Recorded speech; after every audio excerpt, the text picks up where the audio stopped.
In this example, we'll be looking at the calculation using the Singer-Terhaar model, where this is applied to calculating risk premium of asset classes under two different markets. There is a market for perfect integration and one for complete segmentation. Now, let's say we have an emerging market equities asset class. The standard deviation of this asset class is 18%. Then we have the global investable market portfolio. The standard deviation of its returns is 15%. The expected return of the GIM is 9%. The correlation between the asset class and the GIM is 0.65. The Sharpe ratio of the completely segmented market is 0.36. The asset class has a degree of integration with the GIM of 0.7. The illiquidity premium is 0.8% and the risk-free rate is 3%. So I'm breaking this down to the lowest level so that in case if you are asked to perform the calculation from scratch, okay, this is the most they can stretch it to. Right, let's first calculate the risk premium of the emerging market equities asset class under perfect integration. So with that, we'll have the formula for the risk premium. We'll take the standard deviation of the asset class times the correlation between the asset class and the GIM. Then we'll multiply to the Sharpe ratio of the GIM. Now, typically, we'll always have this first term.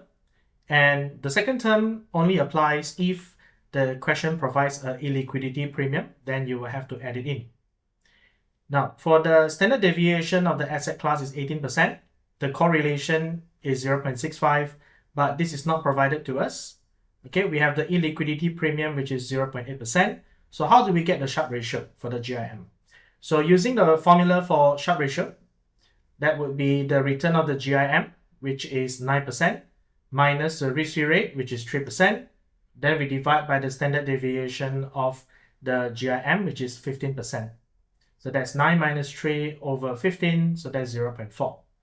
Now, substituting all the numbers in, we'll get a risk premium of 5.48% for the emerging market equities asset class under perfect integration.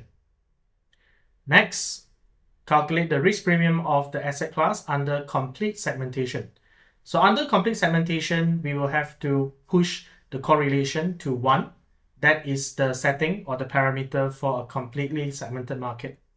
Okay, so we have this time the correlation between the asset class and the segmented market. Then we multiply to the Sharpe ratio of the segmented market. Now, the correlation will be set to 1 by default under completely segmented market. Now, for the Sharpe ratio of the segmented market, if it's provided, then use it. Now, if it's not provided, typically in the exam, they will tell you that assume that the Sharpe ratio of the GIM is equal to the segmented market, in which case you would use 0.4. Now, of course, in this case, it's provided, so we just use it as it is, right? So we'll take 18% times 1 times 0.36, then we add 0.8%. Now, you can see the impact of using a correlation of 1 compared to the case earlier. So when you use the maximum value for correlation, then it will result in a higher risk premium. And what we'll get here is 7.28%. So when the asset class is completely segmented from the whole world, there is less diversification. So therefore, the risk premium is higher. Now, once we get the risk premium under these two different markets, very extreme market scenarios, the next part that you could be asked to calculate is the risk premium of the asset class using the Singer-Terhaar model. So this is where you would have to take the weighted average of the two risk premiums that we have just calculated. Now, you are given the degree of integration of 0.7, which means the degree of segmentation would be 30% or 0.3. Now, in the exam, you have to read the question carefully to identify whether they are giving you the degree of integration or segmentation. In which case, if you add up the two degrees, it will be equals to 1. So just be careful, because if I have a degree of integration, I would multiply it to 5.48%. If I have a degree of segmentation, I would multiply it to 7.28%. So it depends on what weights are you given. But in this case, it's very clear. So I would just take 0.7 times 5.48%. This is for the integrated portion. So we are taking like 70% out of a perfectly integrated market risk premium. Then we're taking 30% out of the risk premium for a completely segmented market. So that gives us 6.02%. So this is the risk premium that investors would require from emerging market equities asset class. Okay, if we factor in the degree of integration and segmentation.